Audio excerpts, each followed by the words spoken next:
Welcome everybody to the Bigger Picture, a special Halloween episode with a guest, Stephanie. Welcome to the show, Stephanie. Hola. It's good to have you.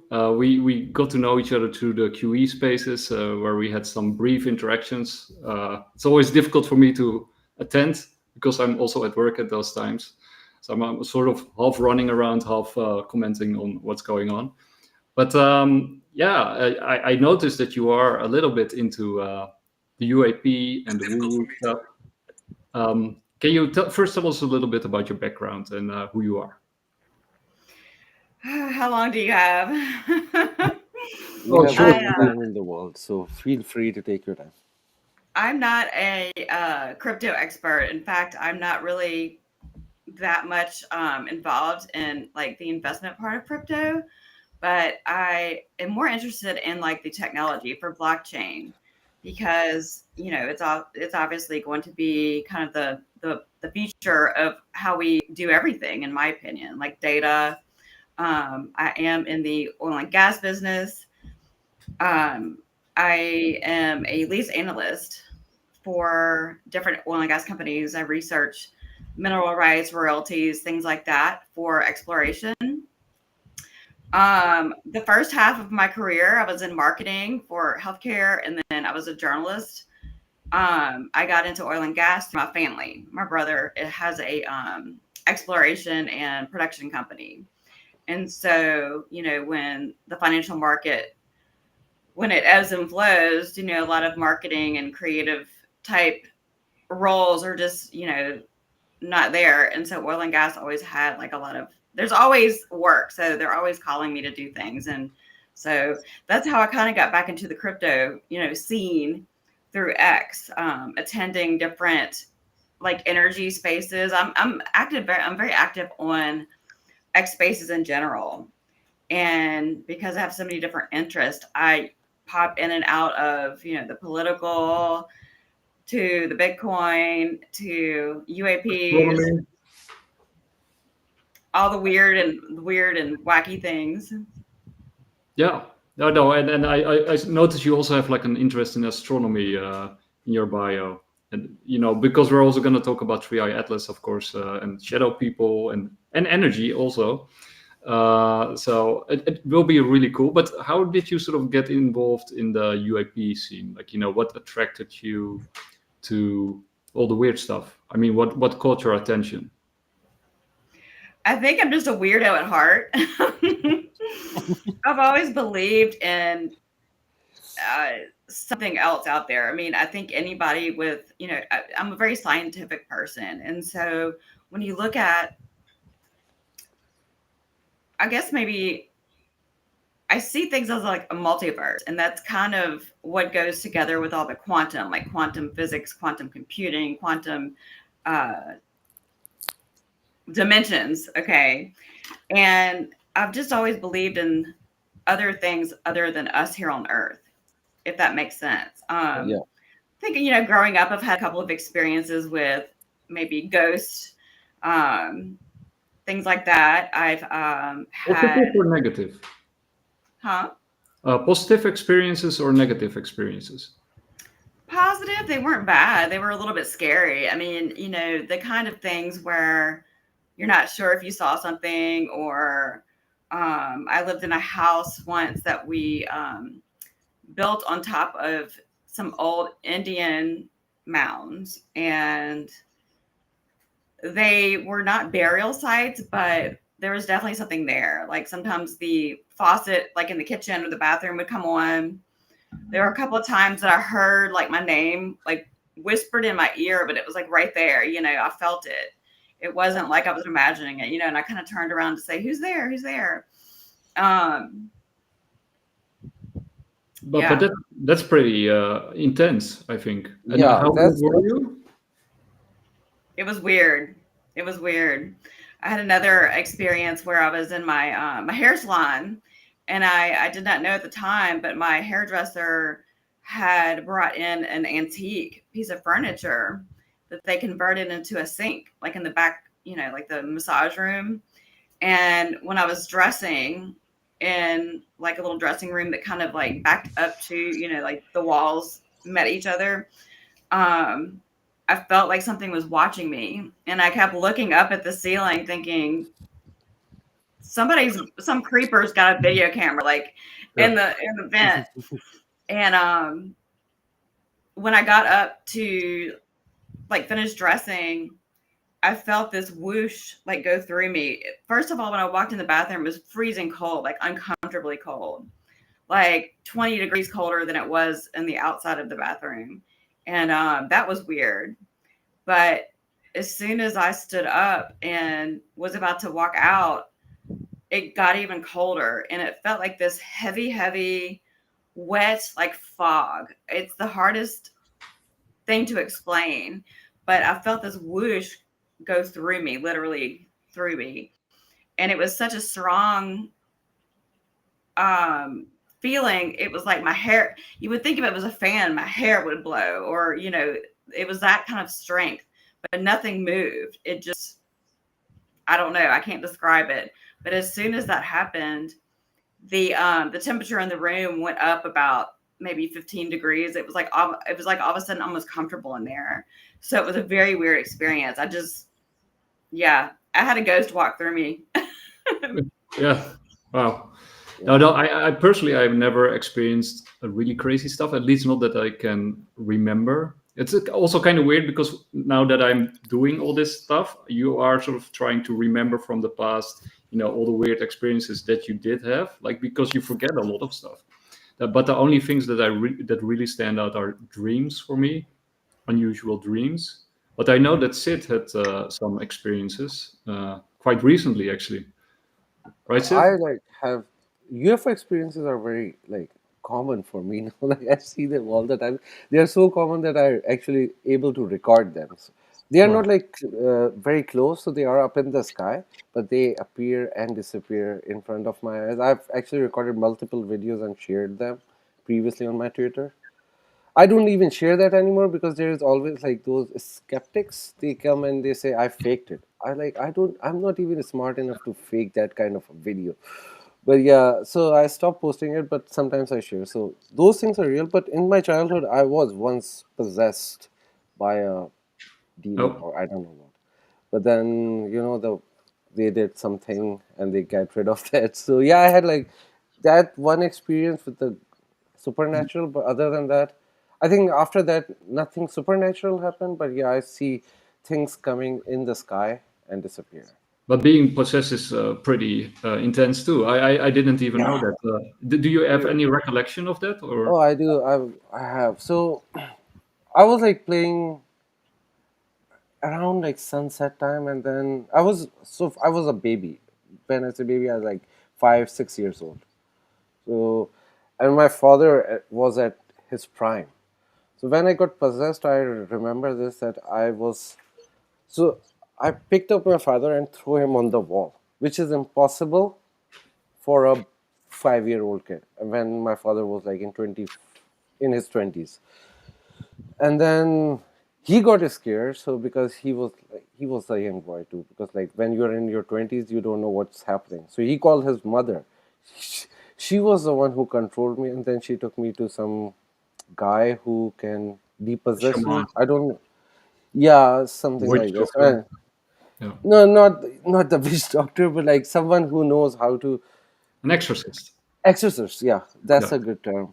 But it wasn't like a Wow. typical exorcist. Yeah. So, and what was happening to me? It was not like I was in that world. It was like I was coming out and then blacking out. So I black out. I do some things. I hear myself speaking in a very weird tongues, and then complete blackout, and then come back to reality. So it was like flashes, and then even the in the neighborhood people were looking at me because my grandmother had to hold me and take me to the place, and then everyone was looking what's happening.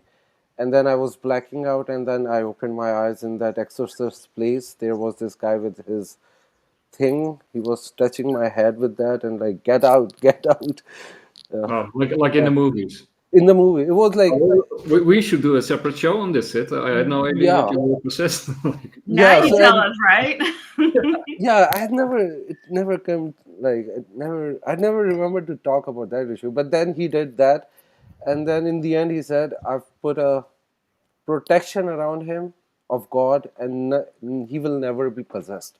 And since then, nothing ever happened to me supernatural, like in terms of supernatural No, beings. I know Yeah. my brother claims he has had like a lot of weird stuff, like also seeing UFOs, and I think he had at some point a displacement of his senses, so Hmm. that he.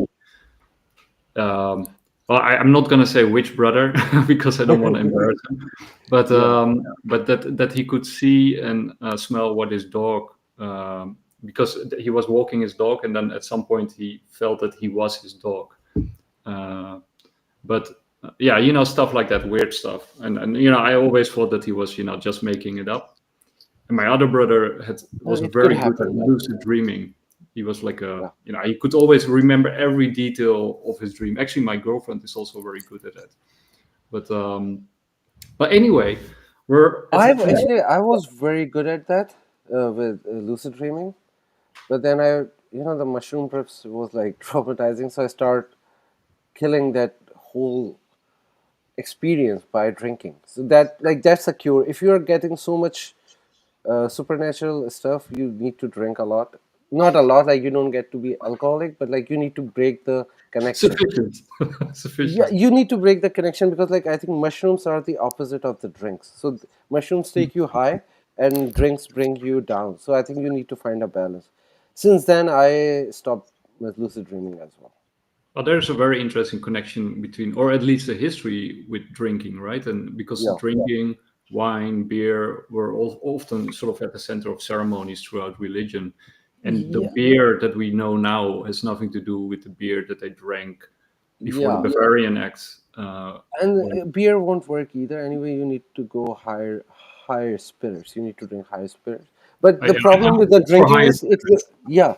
So mushrooms and all those like marijuana stuff, they will take you to the higher dimension, and drinking will take you to the dark dimension, which is like the shadow people thing. Because I've noticed one thing: the people who are alcoholic, they have a lot of experiences with the like the shadow people or yeah, the that's demons and what stuff. some people say with the higher vibrations and the lower vibrations and Yeah, stuff. higher vibration, lower vibration, higher dimension, lower dimension, like different words.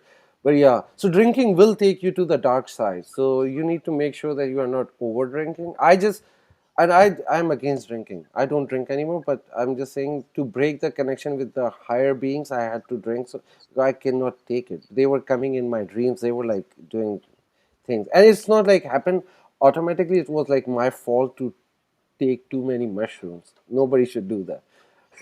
Since it is the kind of legal here, so we could take anyway. So, but yeah, it was my fault. They're Like, also I didn't. legal over here. Yeah, So Stephanie, what does Halloween mean to you? Because we're getting near to the 31st, and does it have any spiritual significance to you, or do you think it's just a holiday, or do you even celebrate it? Speaking of dimensions, I don't know what's going on with my camera. It completely cut my background out. no worries. We can still see you. I It's look just a like background. I look like I'm coming from another dimension.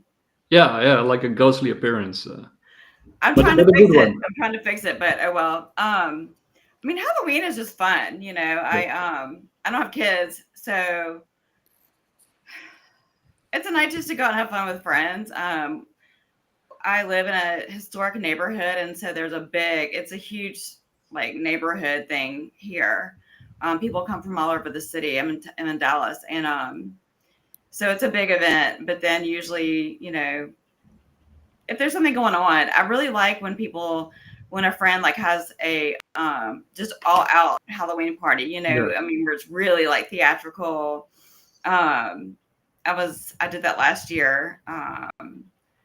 And it was really fun. I mean, it was almost like being on a movie set, and everybody was just totally decked out, in really good costumes. And I'm actually doing something like that this year, so I'm looking forward to it. It's next weekend, And but yeah, I've never been huge into Halloween. I mean, just like most kids. Trick or treating, Yeah, collecting yeah. candy.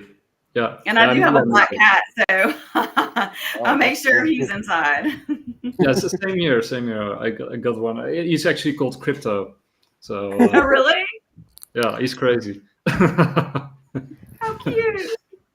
Yeah, and yeah. Well, he's pretty big, and he's lying on the couch right now. Sometimes he messes up my my computer while I'm streaming. So he's good. He's a good kitten at the moment.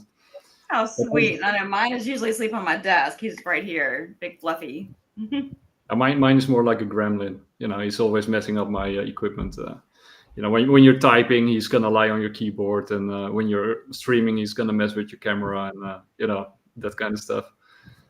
But there's Three Eye Atlas flying through space, and that's actually how you and me sort of got connected, or why I reached out to you in the QE space. And for you, I guess Three Eye Atlas is a very interesting astronomical happening event at the moment. Can you sort of explain to the people like why it caught your interest and what it signifies to you? Everybody has like their belief in what they think UFOs, and you hear about cryptids. I've never really been into like the cryptid world, but I think there's so many accounts of these things where people see them, and it's not just people that are quote unquote kind of out there, you know what I mean? Like, it's a lot of normal people. You hear these accounts from all over the world. So I believe that there has to be something there. And the logical explanation, and from everything that I've heard and researched, I think that there's dimensions, okay? I think there's alternate dimensions, and it's like a fabric. So when I look at 31 Atlas, I definitely believe that there's something else out there, okay? Whether they're aliens, whether there's other dimensions, where they're coming from, I don't know. But 31 Atlas, the more you look at it, there's so many anomalies with it that it's like each anomaly is like a 1 in a zillion, percent chance of this one anomaly happening. And because there are so many anomalies combined with the way that it's acting, it just doesn't make sense. I mean, from a scientific standpoint, even just the basics, like the trajectory that it's been on and the path that it's taking, it's just not normal. And I do think it's a little bit weird that, like the Mars rover, they weren't, well, I don't know if they did capture video of it or anything, but we haven't been able to really see them. The camera's been quote unquote down. But I do know next week is a big week, because I think it's going to be the 29th and 30th, depending on if it speeds up a little bit or not.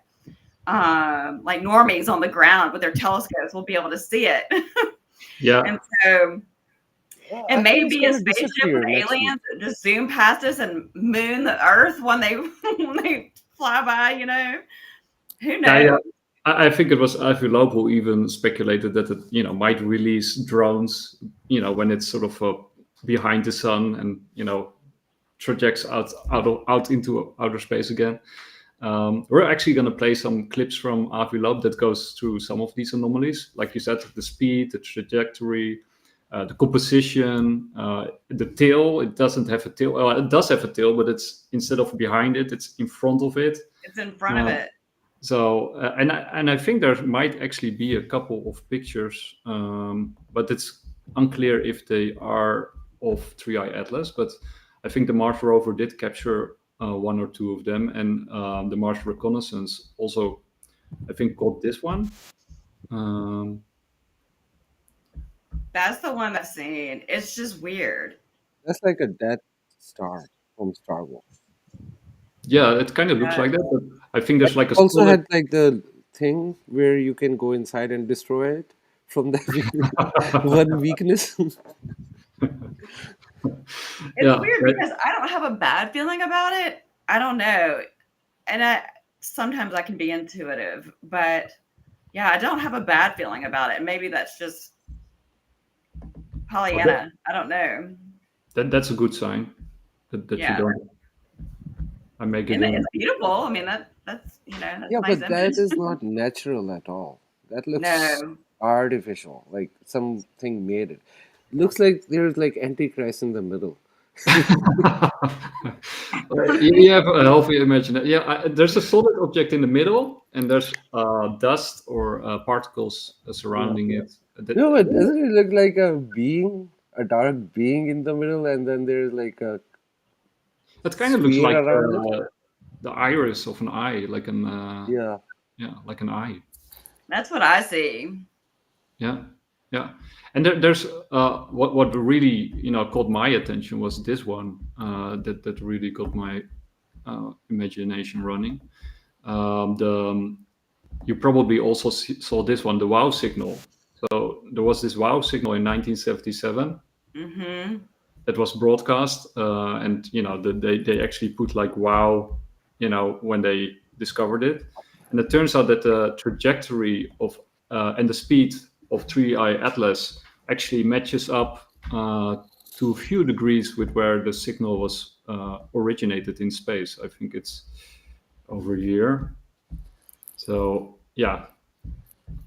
So on that exact night in 1977, 3i Atlas was 600 astronomical units from Earth, and they sort of go through the possibility and the chance of that happening is just 0.6%. That's just another of those really incredible coincidences. And also, if that burst did come from 3i Atlas, to be detected from 600 astronomical units away, the transmitter would have needed an output of 0.5 to 2 gigawatts. That's the same as a standard Earth nuclear power reactor. So That's one thing that stood out to me too. It's just abnormal. That's the only way to describe it. So it's either some sort of comet or comet. They're calling it a comet, I believe. yeah, So it's either some kind of comet that we just have never seen before that has different everything about it. The makeup of it is completely different, or it's not a comet. yeah, and the composition, like what you said, was it's mostly nickel with relatively few iron. I think, if I got it right. I think I wrote it down somewhere. Let's see. Yeah, it's composed of nickel with very little iron, which usually occurs in industrial processed produced alloys. So also that is very unusual when it compared to every other comet. It's totally different from any comet that they have seen so far. And the size, of course, is also unusual, right? Because the size The is size is different. Also, all comets, I used to believe that all comets have ice around it, and there is around it. So it's yeah, not even a comet. that's where the tail comes from, right? Yeah. Yeah. So let's let the expert speak. So I got some clips from Avi Loeb. Bobby Love is my go-to too. Yeah, well, he's a smart fellow, and he knows how to explain very difficult concepts and ideas in a straightforward way, and he's fun to listen to. So this is actually from an interview that he did with Brian Keating, but he was discussing it with Michael Shermer, and Shermer is, of course, a well-known skeptic. Yeah. And they sort of go back and forth, and I think Avi Loeb wins Yeah. hands down. Before we play that, for people to know that Brian Keating was also a very skeptic person. He was like denying everything since this, and now with 3i Atlas, I think he changed his mind and he's more inclined towards there's an unnatural object. Yeah, I think probably after this conversation with Avi Loeb, because Yeah. Avi I blew him recently away. saw last week Brian Keating was saying that it's not a comet, and I was like, wow, that's like amazing to hear such a thing from Brian Keating. Yeah, so we're gonna play two clips from it, and but I actually like Shermer because he is an open-minded critic. He's Well, he's much better than Mick West for sure. willing to change his mind. But let's play. Light from a solid surface. It's not obvious because you might argue maybe there is a cloud of dust. However, if there was dust around a much smaller nucleus, then the dust would be pushed behind the object by solar radiation pressure. We know that from comets. We see a cometary tail behind them. And the Hubble Space Telescope looked at this object on July 21st, took a very high resolution image, there was no tail behind it. We saw glow ahead of the object towards the sun. And I'm actually writing a paper trying to explain that. That was not seen before. It's sort of an anti-tail. Instead of a tail behind the object, there is something preceding it, ahead of it, towards the sun. But the other issue is that if it's such a huge, giant rock, the way that my colleagues are arguing, then it's 1,000,000 times more massive than the previous two interstellar objects that were found. An interstellar object is an object moving too fast to be bound by the sun. This object actually is moving at 60 kilometers per second relative to the frame of the galaxy nearby, and also relative to the sun when it entered the solar system. So it's really fast, and there is just not enough rocky material in interstellar space to give us such a giant rock once per decade. So either it's a very small rock surrounded by a lot of dust, but then why don't we see the tail? Or it's actually not a rock. And of course, in that case, it might target the inner solar system, and then the statistics has nothing to do with delivery of one rock per decade of such a gigantic dimensions. It's twice as big as Manhattan Island, if we believe the results from the Spherex data.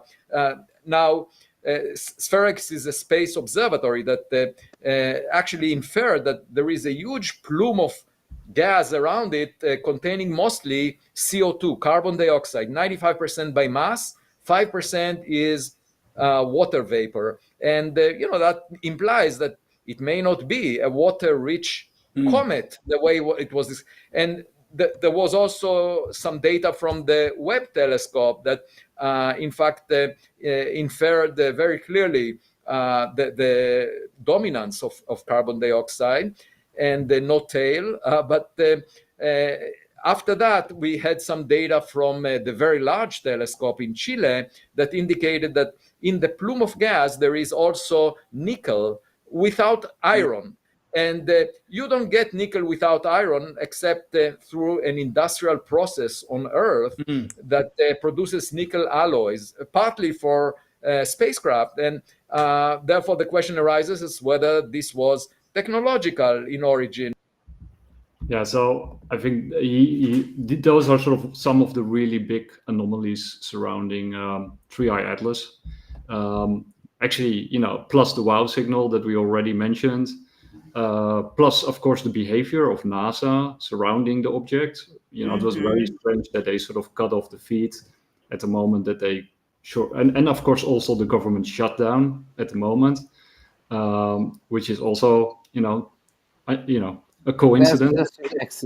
Are there coincidences? I mean, yeah, because first of all, NASA is not fully shut down. There are certain departments which are still operating, and just posting those pictures from that thing, whatever they have, like whatever the satellite they have over Jupiter, it's not going to cost them anything. It's just they have to continue running it. There is nobody sitting behind the screen and posting it. It's like automated anyway. So why they have shut it down? That doesn't even make sense. And the excuse they are giving the government is shut down. NASA is not even a fully government thing. It's like a semi-government anyway. So there is like very suspicious thing happening over there. Absolutely. And I actually, or do you want to add something to that, Stephanie? No, I was just agreeing. And I know that the data that's come out of Chile is the most interesting. I think that's what most people are following, like the experts. And listening to Avi Loeb, he can say all the technical, things, but what stands out to me mainly when you read, and I don't really know how to repeat it, but it's the trajectory and the way that it's moving around different solar systems or different, the sun and the moon and other planets. Yeah, the angle, the slope that it comes into the solar system, that it sort of just passes by Jupiter, Mars, and Earth, and plus the trajectory around the sun.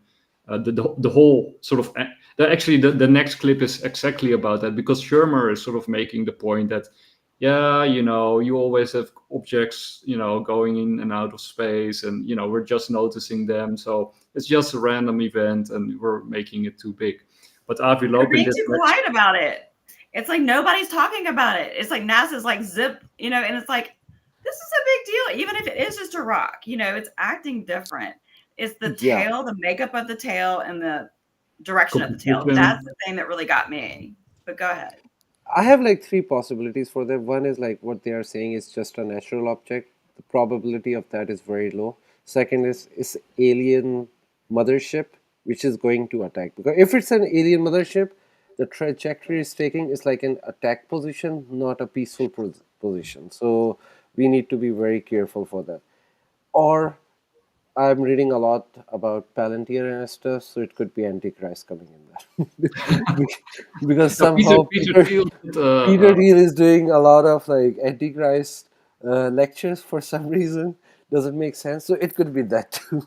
yeah, it's and one of the other things that I picked up on during one of those QE spaces that you're also of the opinion like us that we're in this phase of awakening, right? That we have like that we're going through a sort of spiritual awakening.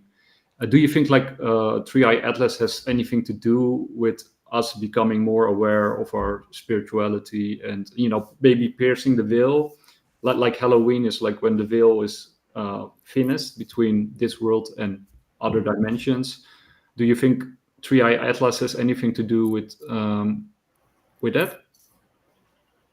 Are you asking me? I absolutely do.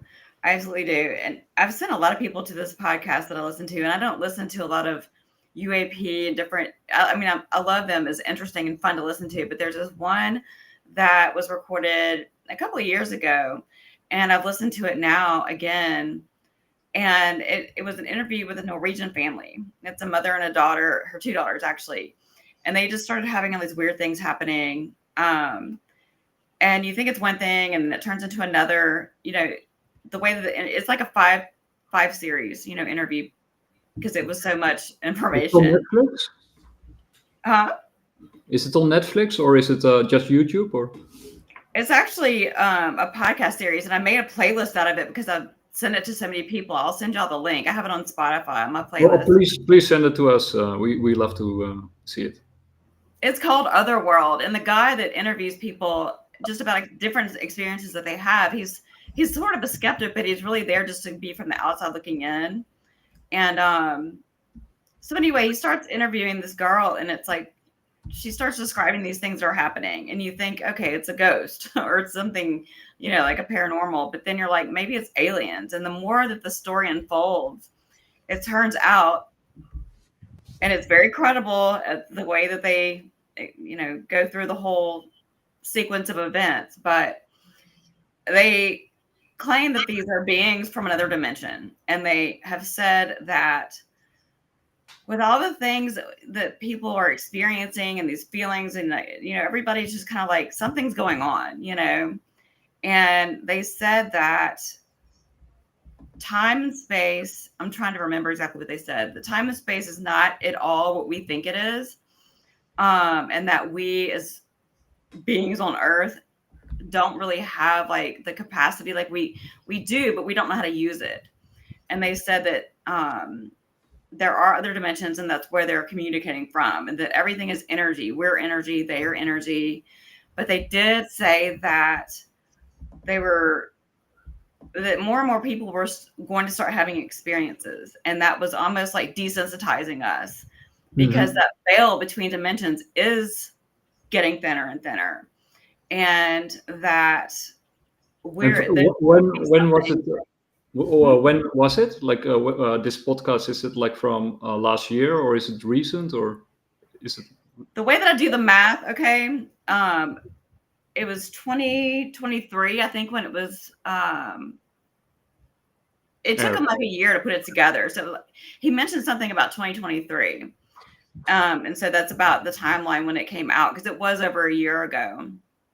Yeah, that's very interesting, because the whole UAP thing really sort of started rolling in 2017. When with the Nimitz UAP event, and then with the congressional hearings that started later, of course, and David Grush before that, coming out and giving his testimony. And now you basically have congressional hearings every year. Actually, we have had like 3 so far. What? Also, everything picked up after New York drone situation, which was I think last year, right? Yeah, It and was it's last still year. ongoing, right? Yeah. And now it's in Europe mostly. Yeah, so after that drone thing, so this is when I start seeing UFOs in the sky too. Before that, I'm living in the same place for a long time. I've never seen anything for all my life, and then suddenly, from last year when the New York thing was going on, actually, sorry, not New York, New Jersey one, New Jersey. and then suddenly I start seeing stuff here. It's not it's like random. It's not like every day, but like yeah, things are, as you said, thinning up and But more we are like that spiritual awakening is happening. and then New Jersey was sort of the hotspot that most of the focus went, even though in Yeah. Europe there was, at least in Holland, there was almost no attention what's going on there. So most people in Europe are not even aware that the New Jersey event, but it was actually all over the US and It's all Canada over the world actually, I think. and all over the world. Yeah, and then especially nuclear facilities and military installations, right? That's where they And at were. the same time that like the airport photos came in when they like the pilot took a photo of a sphere. Remember last year? It was the same time. So it was happening, and that was in UK.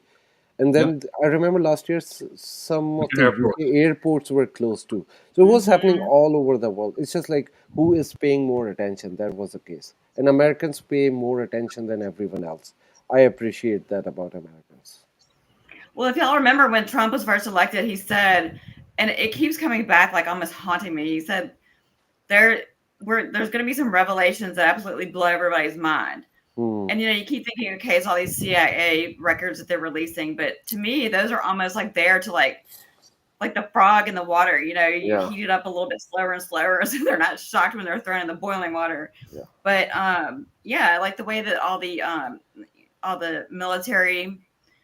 Recently, when Pete Hegseth called all the military leaders to come in for that meeting, but going back to that podcast, they did allude. Okay, if I do the math correctly, it was 2023, and long story short, they said that these things are going to start happening and that we're going to become aware. There's going to be this moment where everybody and everything that we think we know or that we know about time, space, other things are going to be completely different. Almost like our whole reality is going to change, but not in a bad way, which is good.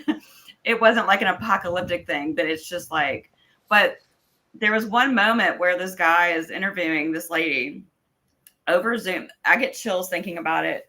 And they did have a couple of recordings, like maybe when they were trying to contact them, like through messaging. But this guy is talking to this lady live on Zoom, and she's like across the room. Okay, so her computer is there, and all of a sudden, and she's Norwegian, and all of a sudden Siri breaks in and says something in Norwegian. He's like, "What was that? That was a video playing on your laptop or something." And she's like, "No," she said, "that was Siri." She said they use Siri sometimes, and he was like, "Well, what?" She goes, "How old are you?" And he said, 34. She said, "Oh, Siri said I see you when you're 40." And he was like, "What?" And she said, "No, they said I see you when you're 40." And he was like, huh? And so he got her to send the recording. Like he did all the different forensic like analysis on it to see like if she had faked it. And he could not figure out anything. And he was like, okay. So just in my head math, it was like 2028, 2029 that would be. But there's just so many things going on. And I think that most people are more open now. I mean, you hear a lot of people, very, very smart people you would never, ever think talking about these things. And to me, that just shows that not only is it more normal for it to be our thought process. And the other thing, when I listened to this podcast, it was my father passed away 2 years ago. Okay. It was before he passed away. Several years before he passed away, he actually died and came back. Like he had a near death, died. And he said, and this struck me later, he said that heaven is real. He said it was heaven, but he said it's not like you think. It's not like the far, far away or whatever. He said it was like walking through a door. And he said it was like a big sliding glass door, is the way he described it. And he said, so just know that when I do pass away, is that I'm right here by you. I'm right next to you. And going back, I listened to this interview, this series again, and that was exactly how she described it. She said that these beings told her, we're here, we are right next to you, you just can't see us. And that struck me after the fact when I listened to it. I was like, God, it was almost the same verbiage, you know? So anyway, those are the things that really, to me, almost solidify just what I think is. Yeah, and you know, Samhain or Halloween, it sort of celebrates the idea, or you know, it's of course a harvest festival, or sort of the end of harvest, and you know, life and death, rebirth. But also, you know, the thinning of the veil is actually, you know, that they scare away the bad spirits, which are, you know, close because it's dark, and you know, the difference between dimensions is closing. But also sort of to get the good spirits to come towards them, right? So they try to ward off the bad spirits by dressing up and scaring them away, but also, or to fit in. But also, you know, burning these huge bonfires in order to attract the good spirits, like you know, the loved ones, the dead that come back to visit the living, right? So it has this sort of duality in it, and sort of Samhain has roots that probably go back to the Neolithic period. So it's a celebration all over Europe, but also North America and probably other parts of the world. That people have been celebrating, or at least commemorating forever, it seems. So Yeah, yeah. it goes back for as far as we can, you know, even document in history. And so there's got to be something there with it, you know. And they do say that the veil between all these different things are the thinnest on Halloween. And I think that's, like you said, that's how Halloween kind of started. Yeah, So, and Christianity sort of adopted sort of this pagan ritual and moved their Hallow Eves from May to November, in order to sort of to co-opt it and to make conversion more. Christianity has nothing to do with Halloween. Yeah, well, Halloween is the Hallow. What is it? It's a All pagan Hallows thing. Eve. Yeah, no, Yeah, but Samhain like is the pagan one. But Samhain Halloween, is like a pagan thing, but like Christianity doesn't celebrate. We celebrate it like in the Christian world, but that's not the part of Christianity. They are two separate things. no, but I think. Wait, I'm looking it up It's right not now. like a religious thing. It's just like the people in Christian world celebrates it. Yeah, But no, that's that's not. true. So Halloween, All Hallows Eve, directly evolved from Samhain through a process of cultural syncretism as Christianity spread across Celtic lands, starting in the 5th century CE. When Christian missionaries encountered these pagan traditions, they sought to incorporate and reinterpret them to ease conversion. In the 8th century, Pope Gregory III designated November 1st as All Saints' Day or All Hallows' Day, to honor the saints and martyrs of Christianity, shifting it from the original May date to coincide with Samhain. So Okay, there you I go. didn't know. Okay, I'm wrong. I didn't know that. Well, because I've never seen like any event in church on November 1st. So. Oh yeah, I actually also researched that. Wait, I have to scroll back a little bit. So what they did in Christianity around that time was soul cakes. So that's the religious precursor to trick or treating, what they do now. So in medieval England, the church handed out soul cakes on All Souls' Day, Halloween's Christian cousin, to beggars who prayed for the dead. It evolved into the kids souling door to door for food, proving even holy handouts started the begging tradition.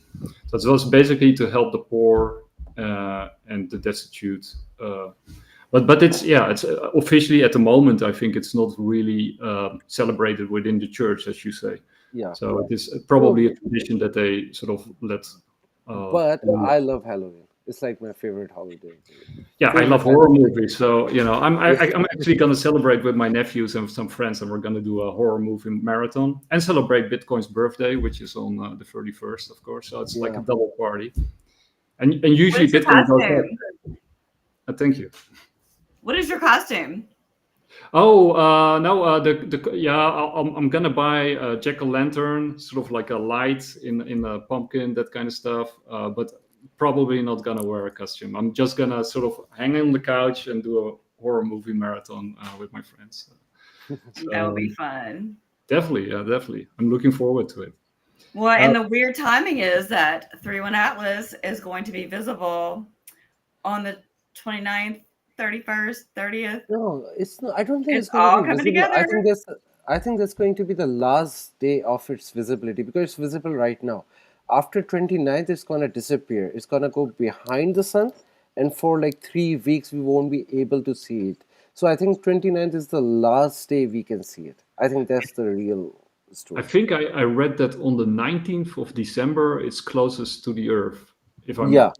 on Yeah. 19th it will come back and it will be closest. But on 29th of October, it is the last day of its visibility. Well, that sort of matches up, right? Because Yeah. then we go into the dark periods. So And as it moves what behind the sun. Avilov said that because like after that we don't know what it's doing, so that's the time to worry because we don't know what's happening behind the sun. It Yeah, could yeah, be launching drones and everything, and we are in the dark. yeah. Okay, so let's go back to Avi because I got two more clips, and then we're gonna go to Shadow People because Oh yeah, that's important too. yeah. So this is Avi sort of going through the process of demolishing Shermer. Oh That's yeah, pretty- I love this one. An object that is tens of kilometers large, a million times more massive than the previous interstellar object. It's not a selection effect. We saw 100-meter objects, like Oumuamua and Borisov before. Now we are talking about an object that is hundreds of times bigger. Okay, so where are the objects in between?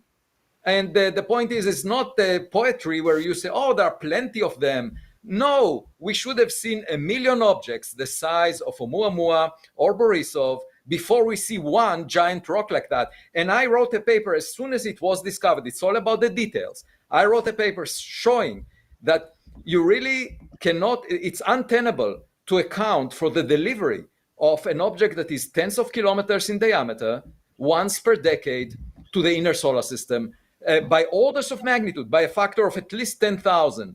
So you fall short of the mass reservoir of rocky material in interstellar space. You just can't deliver such a giant rock once per decade. You can do it once per tens of thousands of years if you package all the rocky material into 20-kilometer rocks. Okay, so that's one aspect. The second is whether it's passing close to planets or not. Well, I'm talking about the fact that the orbital plane, the trajectory of this object is aligned with the orbital plane of the planets to within 5 degrees. And the chance of that is 1 in 500. These are all numbers. What was the inclination of Oumuamua? I've forgotten. You Oh, mentioned it was huge.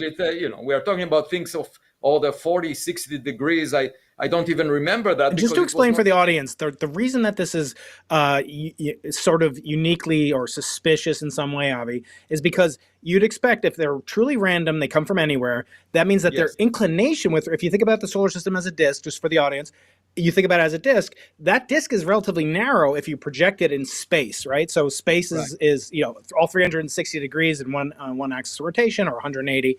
That's a very large phase space to occupy, and the probability of an object entering in within a narrow acceptance angle is what you're saying is therefore suspiciously low or is low. Yeah. Now, there's many ways that you could get numbers. You see, it's all about numbers. All I'm talking about is about specific details on this object. And of course, if it was coming at a random angle, if it was the size, of order a kilometer or less, the way the other objects were, I would never mention that as anomaly. That would never. Now, of course, what Stern is saying is entirely correct, and that's what we would expect. But we don't see it. It's not what we see. We see evidence for a giant object. Now, one may say, okay, maybe it's a cloud of dust, but then we don't see a cometary tail behind it. Could we have missed, though, as Michael pointed out, could we have not missed many smaller objects because of the technology wasn't sophisticated?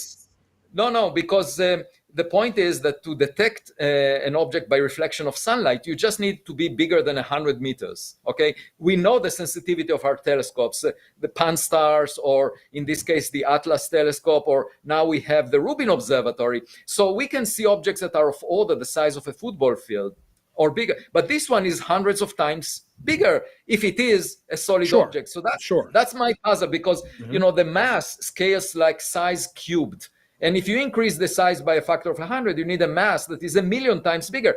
And usually, you know, objects that are 1,000,000 times more massive are 1,000,000 times rarer, because you just don't have the material to make them. Yeah, you see, Schirmer is sweating. I think at the end of the episode, he's sort of giving a hand reach to Avi, and probably changes his mind, as Sid mentioned. I wouldn't be think surprised. Sherman is like, he knows he's wrong. He's still skeptical, but he knows that there is something truth to what Avi is saying. And that's what I like about Sherman. And Yeah. I absolutely hate Mick West, because no matter how much evidence you tell him, he always rejects it. He's So so bad, like he blocked me. Like I'm not even some famous person. I'm just like some random guy. And when I criticized him, he blocked me. I was like, okay, he's just like, he's not even ready to listen. He's just like a skeptic for being a skeptic. Yeah, and then, I used to be a skeptic myself, right? So I'm totally open to people who are skeptical about, UAPs, Tri Atlas, ghosts, spirituality, right? I totally understand that, and it's healthy to be skeptical. But if Yeah. you're a real skeptic, then you should also be able to change your mind with new evidence, and And even Nick knows that how many times, like the common theories, even Nick proposed to me, I reject them because I'm very skeptical. But I know when I'm seeing the truth. Like even me and Nick don't exactly align on the things. Most of the oh times, no, like yeah, yeah, we like have our own disagreement on, like, yeah, maybe this video is fake and all those things. Because I'm personally, and Nick himself as well, we both are very skeptical. But when we see something, like there is something big happening in front of our eyes, we cannot reject it. no, absolutely, and people should always. I mean, a good skeptic, a healthy skeptic, has an open mind, right? So that you can update your Exactly. beliefs. But most people, as my experience, and maybe it's also your stuff, is that as soon as you start talking about this kind of thing, they shut down, right? They walk away, or they stop listening, or they smirk, or they change the subject. It's very difficult for people to even entertain the possibility of any of this being even remotely real. And they usually do ad hominem if they're nasty, or just Yeah. ignore you. Is that also your experience? Yeah, I think we're all kind of on the same page as far as being skeptics, but also, scientific minded. And when there are so many things that don't add up, it's like you can weed out 90% of what you hear or read about. But then there's that small fraction that really cannot be explained and defies everything that makes sense. Okay. And yeah, I do find that people, I don't know that I know anybody that just completely shuts down the conversation, and anybody that does, I don't really have time for them, because if they can't think outside the box a little bit and get out of that tunnel vision or whatever, I don't, it's like I don't really know what to say to you. Especially if they're rude about it, it's like, don't you want to learn something? But it's weird how many people either know a lot about it or have heard a lot about it, or people that don't have a clue. And so is it also your experience that, or that's my and Sid's experience, like the more you get to know about this, first of all, like what you say is true, it's like a small percentage of anomalies that is actually really anomalous.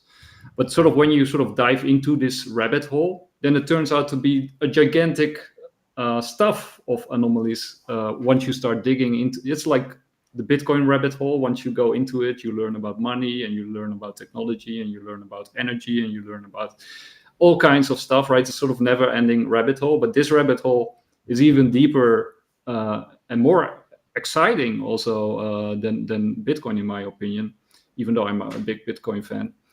Do you recognize that excitement, and do you also agree that this rabbit hole goes very deep.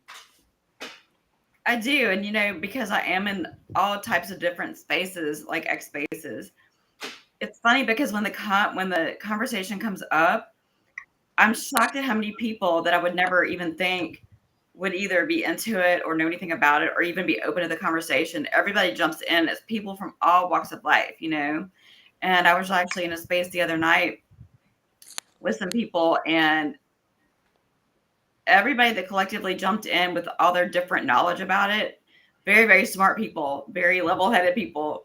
And so I think we're actually going to have a space next week, I think on the 29th or 30th, but it's a group of people that we all were like, oh, you know about this? What do you think? And then it was just really exciting. And so, yeah, I do find that this particular thing, even people that normally would look at anything abnormal, like Otherworld, when you really start reading about this and listening to the people who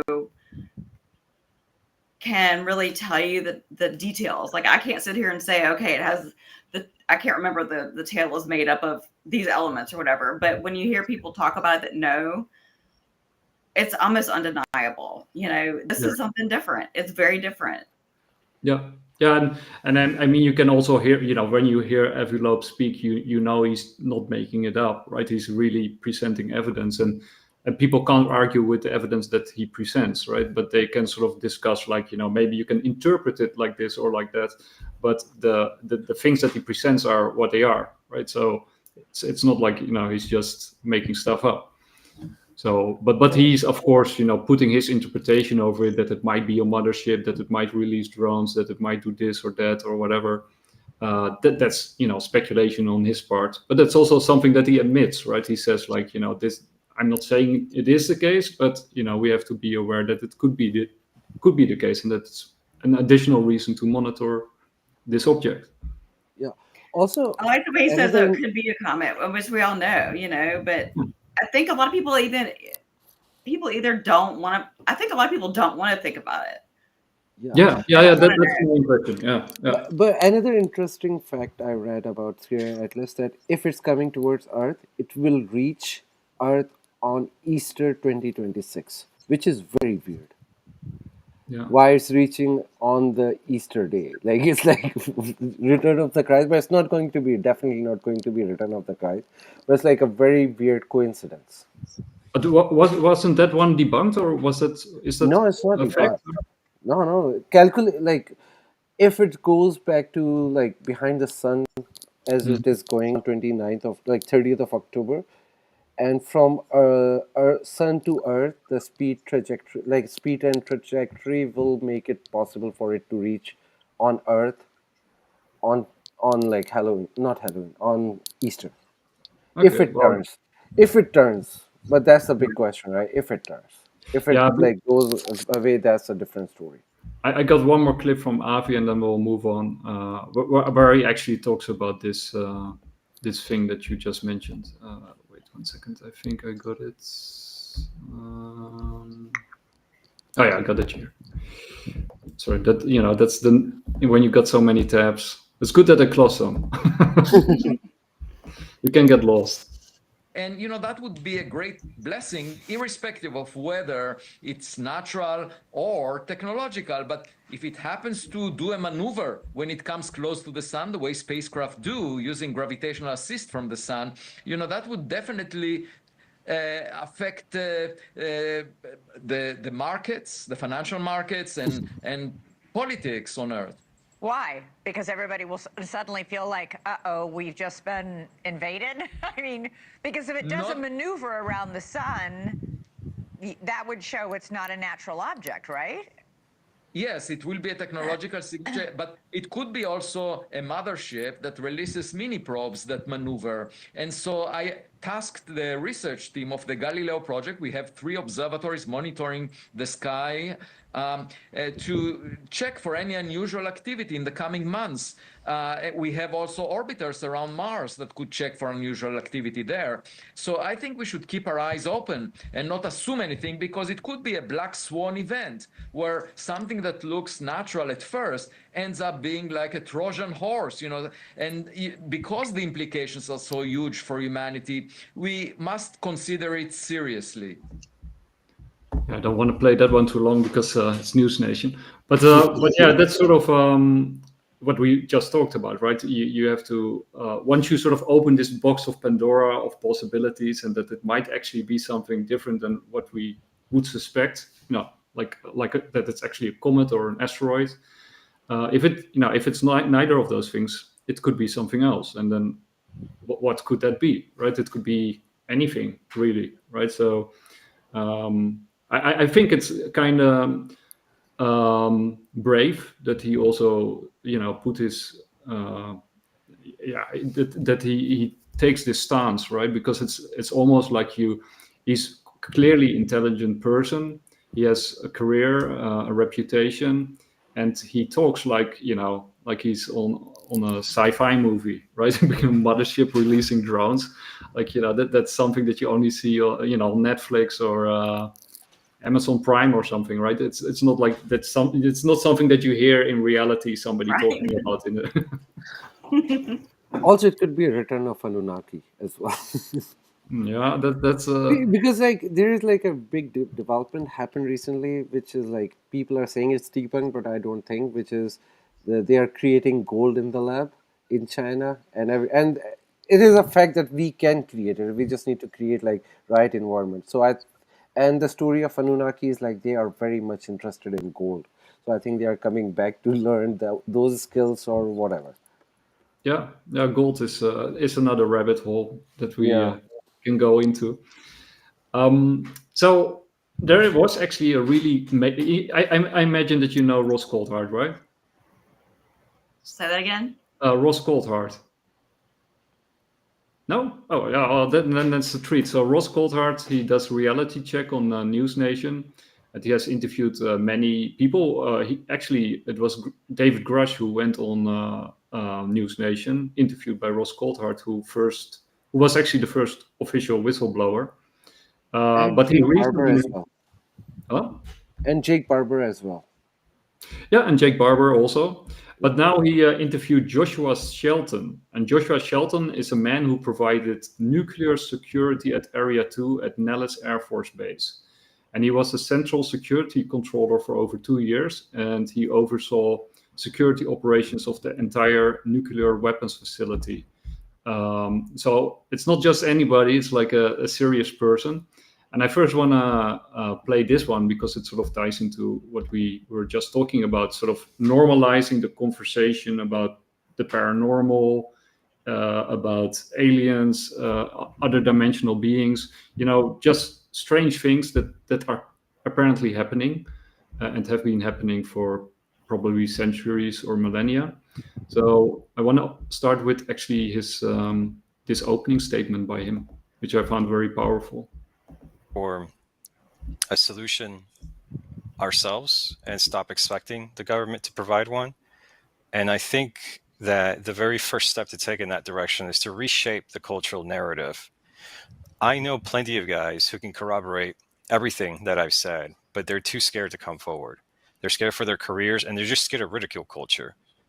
I decided several years ago that I wasn't going to hide anymore. As you know, I originally contacted Mr. Hastings, and I was basically intimidated into silence, not through threats, but just sort of people that I trusted being like, well, you got to think about your career and what might people say and stuff. And I think that foundations like the Soul Foundation are doing great work, but I think that there's a cultural element that needs to be tackled on top of the scientific one, to where we need to reshape this narrative about this ridicule culture that has been weaponized against witnesses, been weaponized against whistleblowers. There are little kids seeing things in their bedrooms that they can't explain. There are grown adults experiencing things that terrify them And the people they should be able to turn to talk about these things, they can't because they're scared to death. And our academia is suffering from this crisis of bias, to where it's not that the data isn't good, it's that they don't like what the data says, so they disregard it offhand. So I'm very happy about shows like yours, and I think there needs to be a more concerted effort to reshape this cultural narrative regarding the phenomenon, whatever it is. Wow, Joshua, I couldn't have said it better myself, my So yeah, I think the three of us would wholeheartedly agree with that sentiment and statement. And Yeah. basically, this interview, if you haven't seen it yet, it's a complete treat, a Halloween treat, because I got 2 more clips or 3 more, I think 3 more clips, but it's about shadow people, it's about UFOs, it's about nuclear facilities, and how all these things are sort of intermingled. And he has some crazy stories to tell with corroborating witnesses, and probably also cameras and all. I can't imagine that they don't have cameras on nuclear facilities. So yeah. So do you guys want to jump into it, or do you want to? Yeah. Let's go. Okay. So Now that you say that, I do recognize that guy. He is he's legit. yeah. Ross Coulthard was actually nominated research journalist for 60 Minutes Australia, and he broke some really big stories. I can't remember them from the top of my head, but he's like a world-renowned journalist who's diving headfirst into UAPs and constantly admonishing other journalists from not doing their work and not covering these stories seriously. Even though that's sort of changing at the moment, you do sort of see more interest from the New York Times and other major outlets in UAPs and UFOs and And paranormal. as far as like all the UFO journalists or like the UFO people goes, I think I don't trust anyone except Ross Coulthard. And Yeah, even with him, I'm like, I think he's number 1, but still I will rank him number 7. And yeah, I don't trust anyone else because I know there's so much disinformation going on. So we have to be very careful. But yeah, as far as like all the people go, I think he's number 1. yeah, and like we say in Bitcoin and crypto, like don't trust, verify, right? Even if you Yeah. like the guy or if you trust him, you should still verify what he says or she says, if it's actually true or not, right? So always do your own research, which Exactly. is. But the stories. So I got some really cool stuff that I want to share. So let's see. I got. Bring Let's it. go. I think I'm gonna go with this one first. I got 3 clips. Okay. So this one is actually my favorite. This is about a lock in a bunker. And wow, this is like a total Halloween story. So get ready.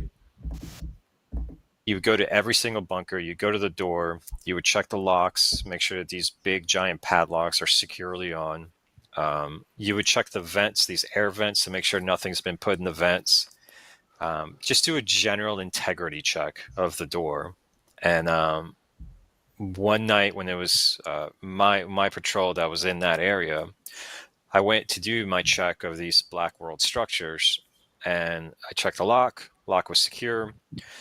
I checked the first air vent, and they're these kind of like these. They had this big, heavy handle that you would lift up, and it would open it, and then you would just let it go, and it would clang really loudly. I checked the first one. I check the second one. I let the thing go, and it clangs really loudly, and then something from inside smashed into that door. And these are 2-ton jacks, I think is what we carried. So these were about 2 or 1-ton doors each, and there were 2 doors, and they're sunk into the ground. And something smashed into that door in response to me letting that second air vent kind of clang close. And it smashed loud enough that I jumped. Like, it scared the daylights out of me. So you know that there is something inside a secure weapon storage area that even you are not allowed to enter. Yes, and when I reported it, it was sort of okay, well, what's the integrity of the doors? And we can't do anything about it because we didn't have access to those structures.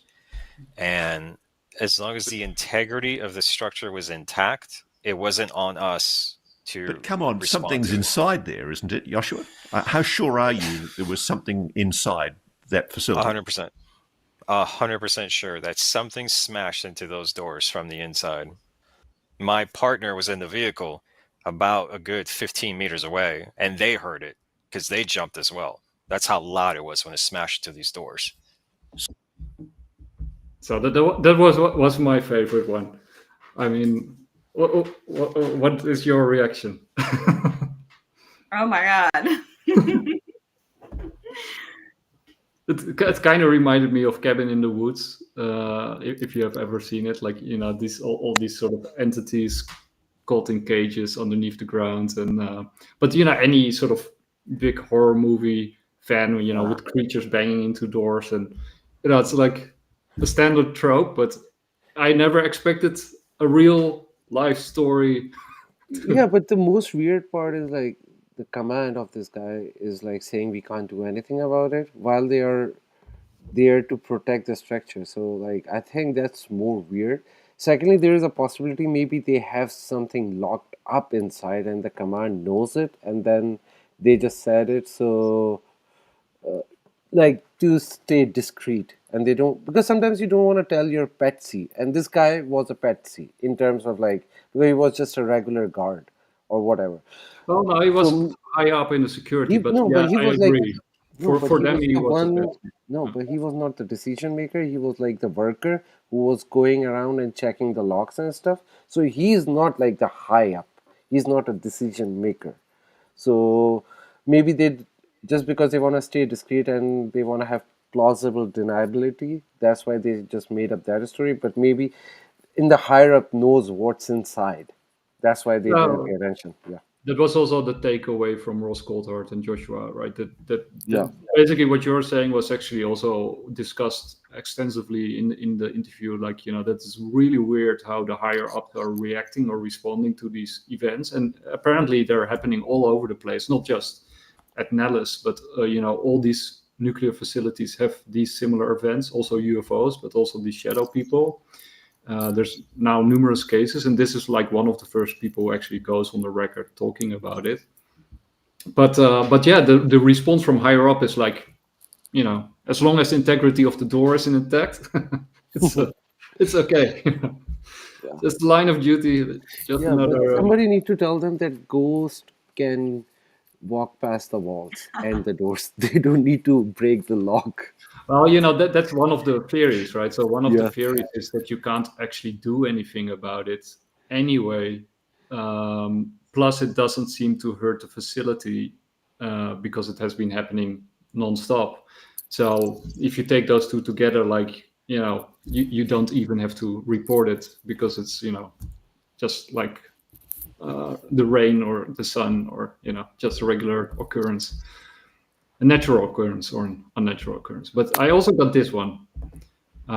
This is Is more it an about alien or is it a velociraptor? Velociraptor. Yeah, that could also be. We knew the buildings, and when it approached the building, knowing where the roof was at, you could tell that this was a very tall individual. How tall?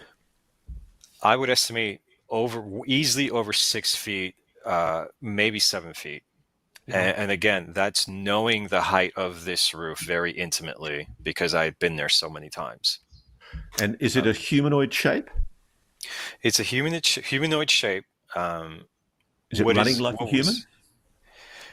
It ran like a human, but what was aberrant about it is so we knew the distance between the buildings, and it was crossing a distance that would have been about 120 feet in maybe 4 seconds.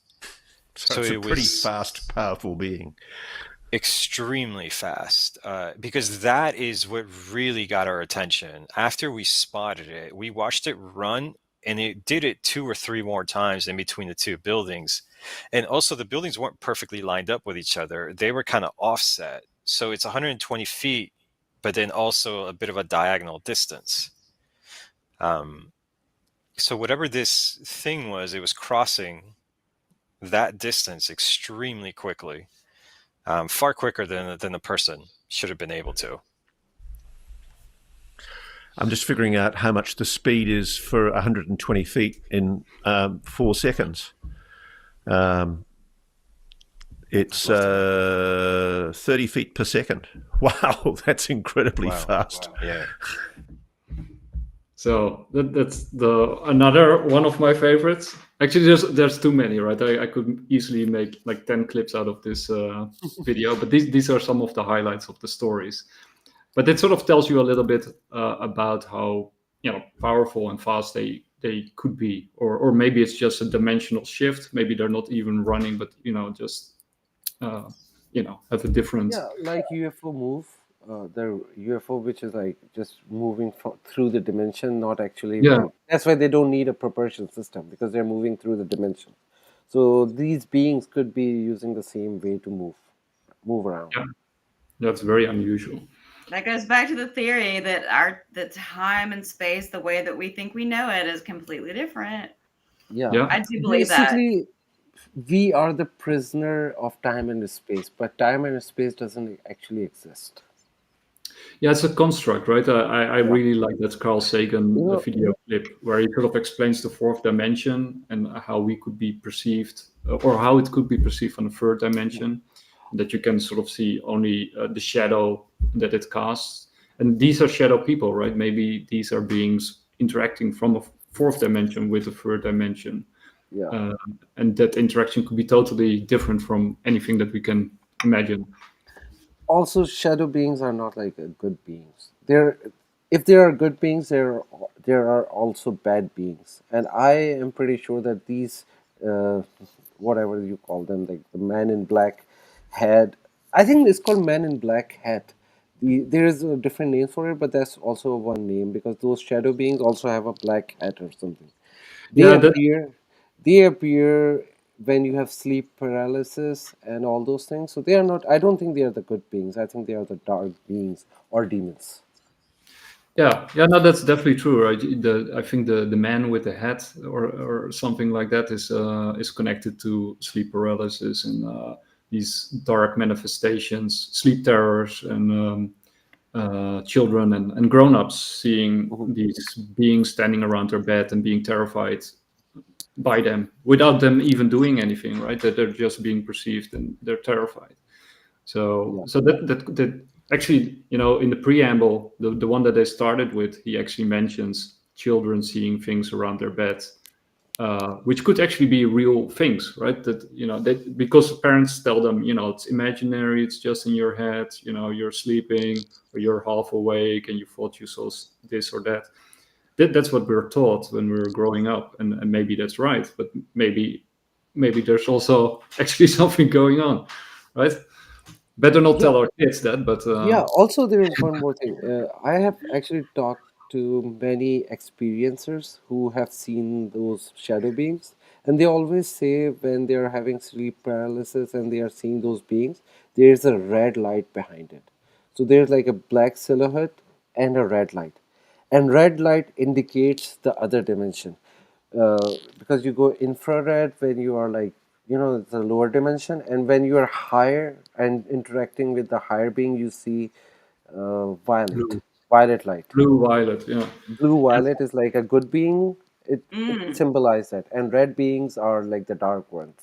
Yeah, and and with shadow beings is always the red light associated. we actually discussed this in a previous episode, but there's also the royalty that's often connected with violet and blue colors, and also gods with the sky, right? And the sky is blue going to ultraviolet, and so so I think there's a lot of truth there, and there are reports of blue beings and what you just said before about these beings standing around the bed.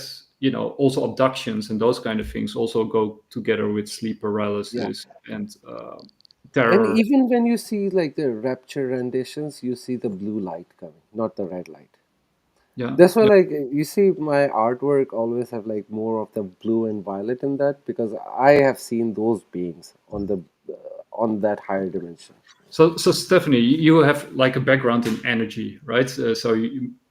Have you ever heard anything remotely, weird connected to the energy sector that you work in? Like, maybe stories or.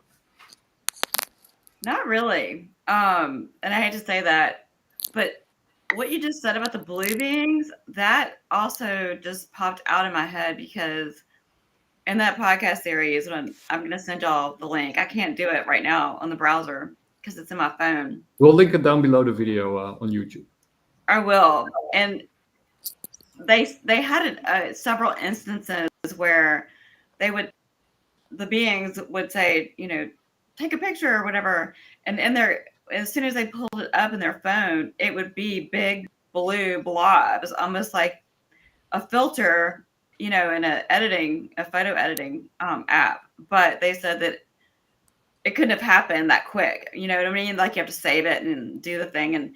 But they said almost all their pictures they would take would have these blue, almost like blobs in there. So, and one time they said, "Oh, send a picture of yourself," and the picture came through, and it was all just blue streaks of light.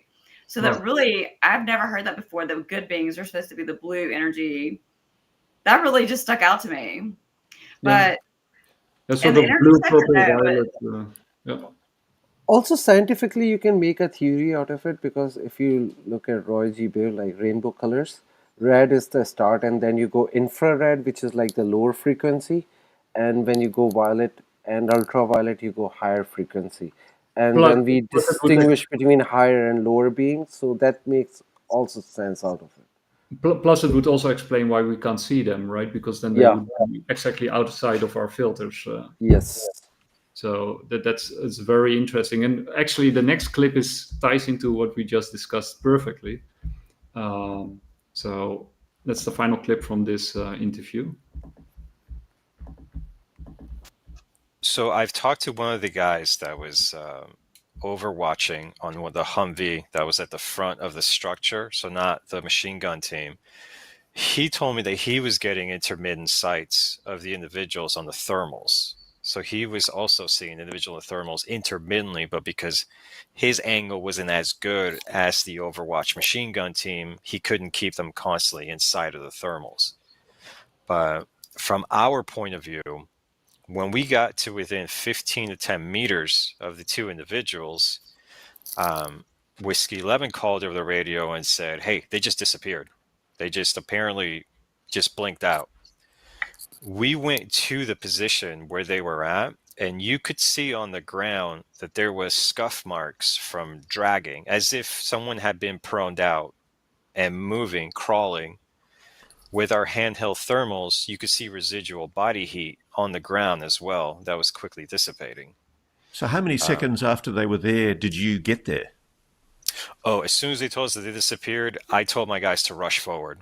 Because once you lose sight, you can't take the risk that they're going to, I would say 3 to 4 seconds. Did you or any members of your team at any stage see these shadowy, humanoid-shaped beings? The only visuals was on the thermals. Nobody that I know got eyes on outside of the thermals. Now, I understand there's an incident where you looked up at one stage and there was a figure standing about 100 meters distant. You've told me about this previously. Is this a separate incident or is this incident? No, this is a separate incident. So tell me that story. So this is one of the incidents where you actually personally saw these so-called shadow beings. Absolutely. This was I was on an exterior patrol, so we were not inside of the perimeter. We were outside of it, and there was an area where Red Horse, which is like the Air Force construction people, they train at with their heavy equipment.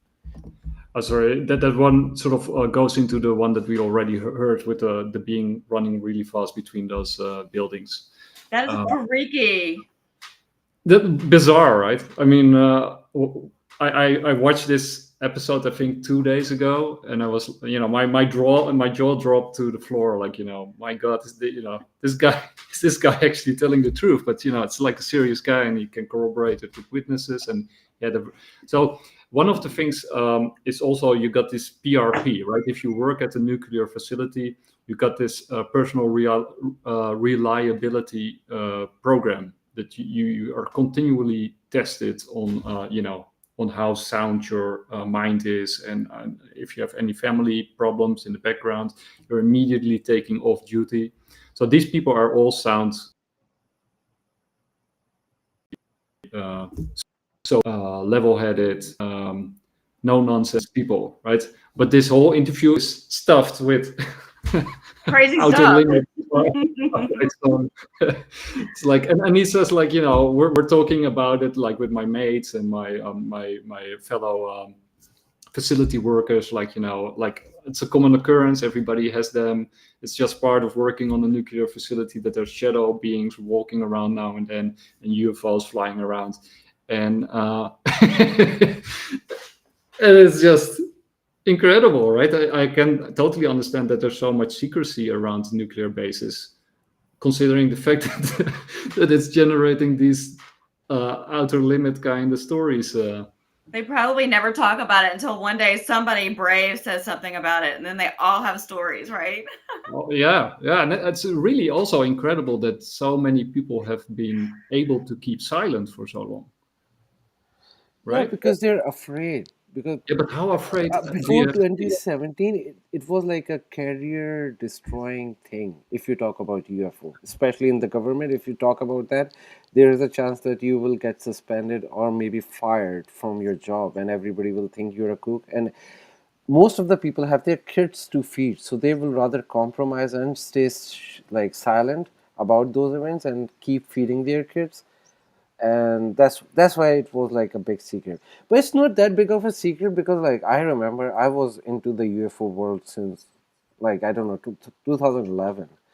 And at that time there were a lot of whistleblowers out there already, but nobody True. was paying Yeah. attention to them. So there were some brave Serious people. It project. was just like not mainstream. It got mainstream after that New York Times, Yeah, those from videos, when those videos came out. Leslie Keane. So Yeah. I already mentioned that in the QE spaces, but there's Yeah. just, for the people who are listening and who are new to this and who think we're insane, there's this book by Leslie Keane, which is called UFOs, Generals, Pilots, and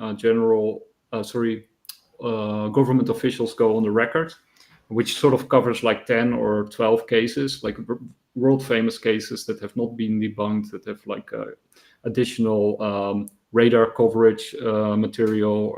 There's a lot of additional data and witness corroboration of all those cases, which is an excellent book if you come into this field and you want to sort of get a feel for it.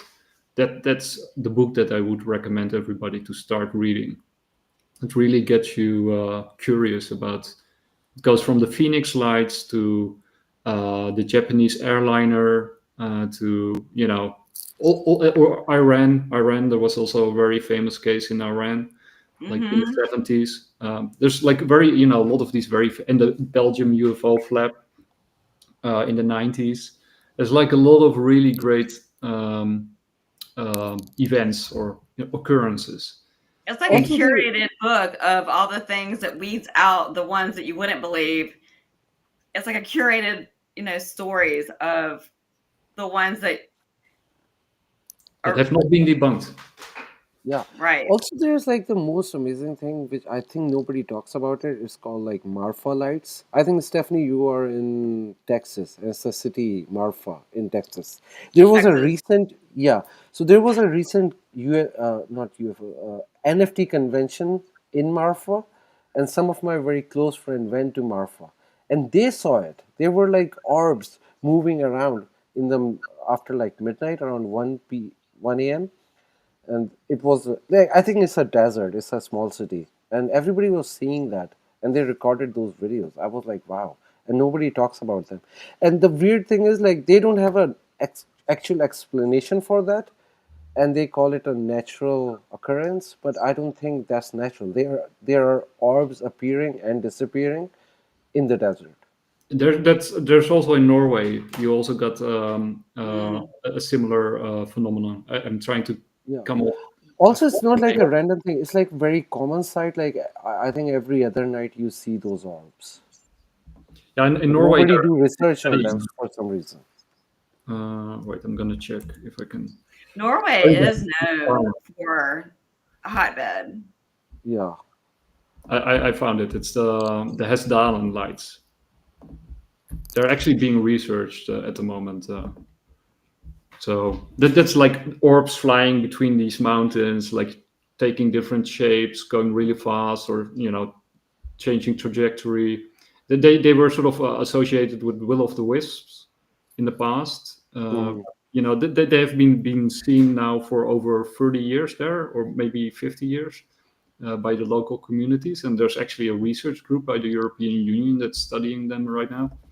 It's there's also stuff online that you can actually. They have also footage of these lights. But I want to play one more clip, at least. I got more. I could watch them all day. This is what we call the rabbit hole. Yeah. But it's also fun, right? For the people who aren't familiar with all this stuff. It's a good way for people to sort of get acquainted with the field. That's sort of what we try to do with the bigger picture, to give people sort of a lay of the land. And we always recommend everybody to watch these videos yourself afterwards. I got it. Sorry, too many tabs. So this is just a primer, right? And then people can watch these shows themselves and come up with their own conclusions, right? We're not telling I you. like the fact that you found them all for us, and now we can just watch them and enjoy them without having to look. Thank you. Yeah, I'm the curator. It's a lot of work, but it's a lot of fun. It is. So this is about the PRP, so the personal reliability program that people working at nuclear facilities have to go through. And this is a former nuclear officer and Green Beret who actually also experienced a UFO abduction happening to himself, which he relates in this interview with Ross Coulthard, which is mind-blowing. But this is the guy who actually had his finger on the button of firing nuclear missiles. Oh my God. Nuclear weapons delivery officer. You were entrusted with guarding nuclear weapons and deploying them if necessary in combat. No, not just guarding them. I was a Pershing II missile battery commander. Not a very good one. I happened to be placed in charge. I was blessed with the opportunity to command troops on 5 separate occasions. The first one of those was as a Pershing II missile battery commander.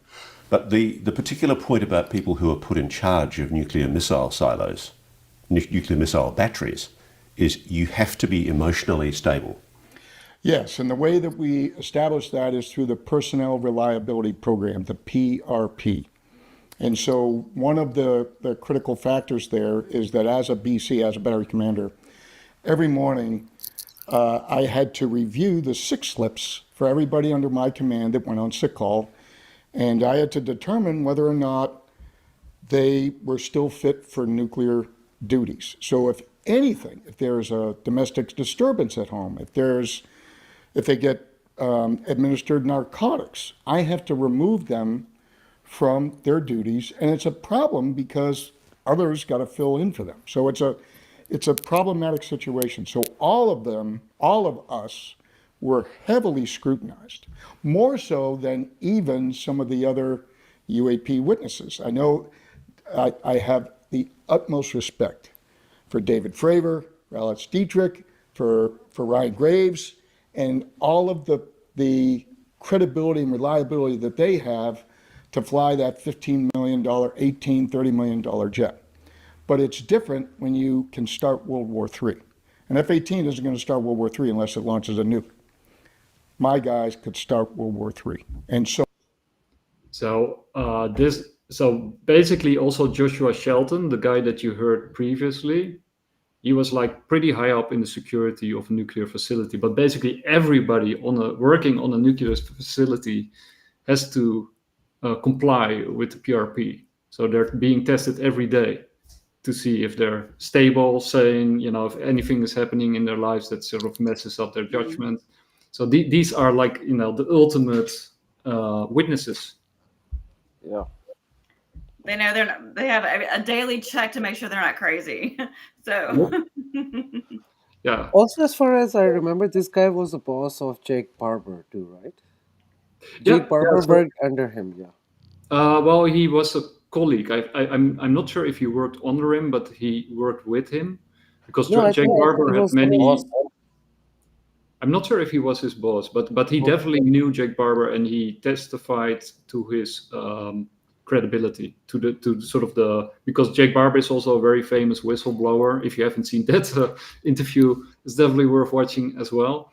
Yeah. But he sort of testifies to the sanity and the credibility and authenticity of that witness testimony that Jake Barber did. Yeah. I think that's why people are quiet about it so much when they have these experiences, because once you open up Pandora's box and like come out of your paranormal closet, you're subject to all these different scrutinies, and make sure you're not crazy all the time. It's like that would be exhausting. Yeah. Right. Yeah, definitely. I mean, I think I wouldn't want to work on a nuclear base at all. I have mad respect for people who do that on a daily basis, but I think it must be extremely stressful and probably also extremely boring at moments. But if you see shadow beings running around on a regular basis and UFOs launching, and actually, I also got a clip of one of the most famous cases when it comes to nuclear weapon facilities. Do you want to see? Yeah, let's go. Okay, yeah. this is okay. I think it's this one. So this is like the most famous and the most notorious UFO case connected to a nuclear facility. It's also corroborated by many witnesses. Some people already officially testified under oath, and it was also the one that Arrow tried to dismiss by pretending to say that they were testing an early version of an EMP weapon, and they completely debunked Arrow. But it's a different story. But this is the Maelstrom story. So for people who are unfamiliar with this story, here's the breakdown. In March of 1967, at Malmstrom Nuclear Facility in Montana, Captain Robert Salas was operating an underground control center capable of deploying 10 80-kiloton nuclear warheads at any moment. In the early morning, Salas gets a call from a terrified guard next to the warheads above ground. He sees a red glowing object hovering directly over the missiles, moving at incredible speeds, making right-angle turns and stopping on a dime. Then all of a sudden, Salas's entire control panel below ground turns from green to red. The nukes have been rendered completely inoperable, presumably by this mysterious red object. These are just two of over 100 cases journalist Robert Hastings has meticulously documented for his aptly named book, UFOs and Nukes. But there are other researchers who have contributed important work to this topic. Famous ufologist Jacques Vallée's new book describes a crash at Trinity, New Mexico on August 17, 1945. This was a month after the first nuclear test on US soil at Trinity, and it was also 2 days after the atom bomb was used in Nagasaki, Japan. From hundreds of declassified Air Force documents, we now know that UFO sightings were happening across all American nuclear production, missile storage, and deployment sites throughout the Cold War. Plutonium enrichment sites like Hanford, Washington, and Savannah, South Carolina, or large nuclear stockpiles at Fort Hood, Texas, or Killeen base camps. From Los Alamos to Sandia to Malmstrom to F.E. Warren, the list goes on. We now even know that because of all these bizarre UFO sightings around U.S. nuclear facilities, an emergency conference was held at Camp Hood, Texas, which included the Air Force Office of Special Investigations, the Army Counterintelligence Command, and the FBI. But this begs a very important question. Why the hell would UFOs be interested in human nuclear capabilities?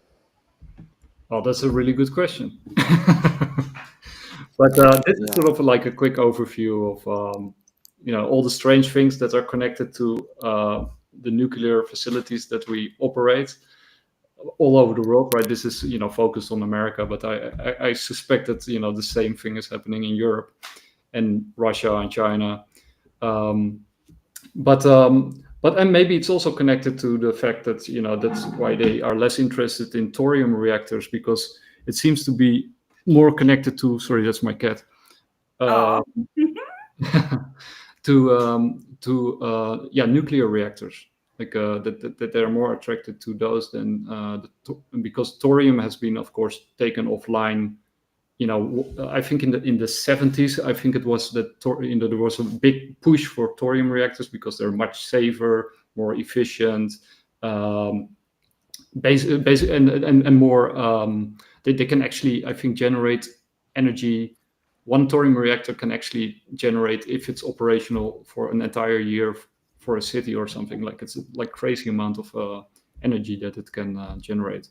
But perhaps it cannot generate weapons, so that's negative from a security, national security perspective. And maybe it cannot generate UAP activity, which would also be a negative seen from, sorry, that's my cat, from from a government deep state perspective. Yeah. There's definitely a correlation, though. You have to admit. Absolutely. Okay, and the final clip, I got more, but then I'll. Yeah, your final clips are like not ending. I know. But, I could watch this all day. Yeah. It's just fun. Like, there's so much great stuff out there. Well, speaking of energy, I think I read news somewhere that either China or Japan created a battery which will never die. Wow. And does not need a charging.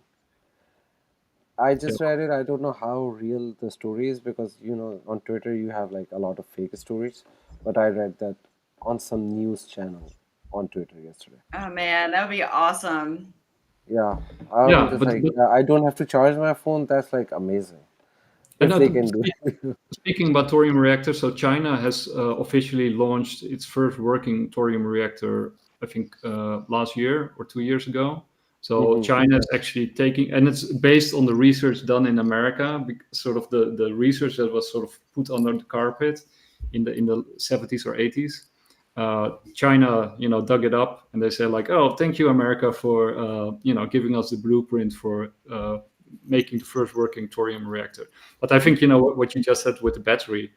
I think that's another reason that they don't want thorium reactors or these batteries, because if people become energy independent, they also become less controllable, right, and more independent and self-sufficient. And this oil industry have destroyed our like free energy future. But I think it's good that. What is your take, Stephanie? Because you're from the energy sector. Do you buy into that, or do you think it's nonsense, or how do you look at sort of these different forms of energy and what they could mean for humanity? I believe if it's from everything that I know, and we have so much natural gas. People don't realize how much natural gas we have in America and really all over the world. But I see natural gas and nuclear, even like the smaller SMRs, working in tandem with each other. I think that that's the technology where we're going. And because the infrastructure with natural gas is there, it just needs to be upgraded a little bit. I mean, if we had if we started trying to build SMRs right now, it'd be at least 5 years before they're online. Because those are the small nuclear reactors, right? SMRs. Small so modular. the technology's not there, but we need it to be like yesterday for these data centers that are going up, and for AI and all these other things. And so I think it's going to be a huge conversation. It should be now, but I think it's going to be really top of mind, top of everybody's conversations coming up. I mean, it's any space that you're in with to me, Bitcoin and just the whole what is it called, the Bitcoin mining, blockchain. Oh my gosh, I just had a blonde moment. The blockchain, all of that and energy go hand in hand, and it's a symbiotic relationship. And so Yeah, I think it's nonsense to say that we're going to run out of anything, but I also think that things like wind and solar are just not even part of the conversation. So that really leaves nuclear and natural gas. I And don't trust solar at all because I have a personal experience with that. I bought like a lot of solar lights and they never charge. So I cannot. So I'm not like a fan of this technology. But yeah, nuclear technology is good. Yeah, and then you actually had in Spain the giant blackout because of those the solar energy that they were dependent on. I think earlier this year they had this giant blackout, which actually impacted the rest of Europe because it's interconnected. But well, the panels have to stay clean, and and they can't be cleaned just by Windex and you can't just go and hose them off. They have a special way they have to be cleaned, and we're not even going to talk about wind because wind is like and nonsense, right? they also have to be upgraded or sort of replaced or refitted, I guess, like every Mhm. couple of years. Also, then the battery cost is a lot. Like you have to get new batteries to store the energy, and And it is better. more dangerous to our environment to have those batteries because then you have to go and dig a lot of minerals, and then there's like a whole slavery involved. It's not very good. So oil is much better in terms of that. The rare earth mineral discussion. Yeah, and We'll then not there's go like into a that. whole slavery involved with that. Like if you have dug deep into it, it was like a terrible situation. So I'm not like a big fan of like uh, this whole electric one, but let's see how it goes. Well, Bitcoin does help make green energy more sufficient, right? Because it stabilizes the grid and redirects energy and makes these companies basically profitable instead of using government subsidies to stay alive. So actually, if you hook up some Bitcoin miners to a green energy network like we have in Europe, it could actually lead to something positive. But in Europe they hate Bitcoin, so that's not going to Oh. happen. But Yeah. speaking about energy, I want to play this final clip, and then I'll Let's stop go. with the clip. We'll do this again. And I'll invite y'all to my friend's gonna have a space next week on A1 Atlas or 3-1 Atlas, sorry. And that'll be interesting. I'll have to join and we can all Yeah, send the link. Yeah. Next week I got a couple of days off, so I might be able to join it if it's the right time. So yeah, love it. Okay, the final clip. This is Jacques Vallée, the My UFO favorite. expert.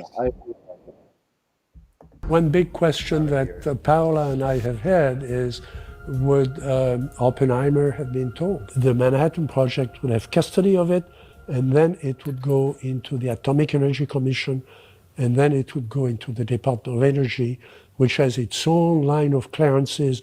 And that's why I can't find among the people I know who have clearances above top secret, they've never heard of this. Yeah. They've never heard of this because you can be in the Pentagon with a top secret clearance, but if you're not briefed on the atomic secrets, you wouldn't get the clearances that you needed to do to open up that thing.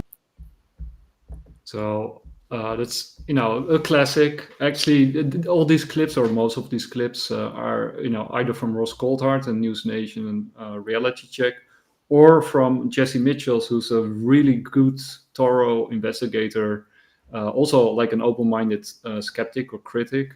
Well, not critic, but skeptic. So he's always double checking everything and has a really great channel. If you haven't seen Jesse Mitchell's channel, American Alchemist, go check it out. It's really great. It's full of these amazing interviews and clips and information. So I'll have to check it out. yeah, but so basically all the secrets are in the Department of Energy. That's true. Yeah. My mother was a therapist for top level people in the military that were like that guy with the finger on the nuclear, they can't talk about it, can't talk about things they see. And I've begged her many times because she's retired now. I'm like, Mother, tell me some of the secrets that they've told you. But so far, I can't get it out of her. Now it all has to do with the 1954 Atomic Energy Act, and apparently also Oppenheimer and Condon and these other very famous people that were connected to the Manhattan Project. They were actually also connected at the very same time to UFOs and this whole the Trinity crash that Jacques Vallée wrote a brilliant book about. It's all these things are connected, and but it turns out, only like 80 years or 80 years later that we find out that it is connected, and that most of these secrets are actually the people high up in the Department of Energy that are read in or briefed on these things and have the right clearances that actually know these things and can have the whole jigsaw puzzle together. So who knows what will come out of the Department of Energy. Stephanie, I really enjoyed this conversation, and you're always welcome to come back on. But we have been going on. Thank you so much for having me. It's been fun. I love to talk to other fellow weirdos. Yeah, there are some out there, and that's one of the things that we do this channel. To normalize the topics and to make it discussable, and to like you said, desensitize people to the weirdness of it. People have been talking about weird stuff for millennia, right? I mean, religions are stuffed with weird stuff, right? But we try to ignore all the weird stories in religion and say, they just made it up, or they were trying to explain natural phenomena, or they didn't have like the scientific method or the means to control their environment, which are all true, of course, but maybe they also just saw weird stuff and talked about it, right? So ancient aliens. Ancient aliens. Yeah. Well, and Jay Anderson, of course, on Project Unity, but we don't have time to cover that. Next time. Yeah. Next time. Exactly. So oh, sorry, what did you say, Sid? No, I'm just saying, next time, hopefully. Yeah. So I had a great time. I got same through here. most of my clips. I think Me too. I'll bring some next time. I'll bring some of my own clips. Cool. Yeah. You can always bring stuff that you find interesting, and then we'll highlight it. And for the people watching, if you like the show and you want to come on, just send us a DM on Bitcoin Live DB or to Sid at Awaken Luck, and then we'll get you on the show. Actually, we do have some guests lined up, some really cool guests that will. So yeah, it's just a lot of fun doing this, and thank you again for coming on. Have fun, guys. Bye. Take care. Bye-bye. Bye.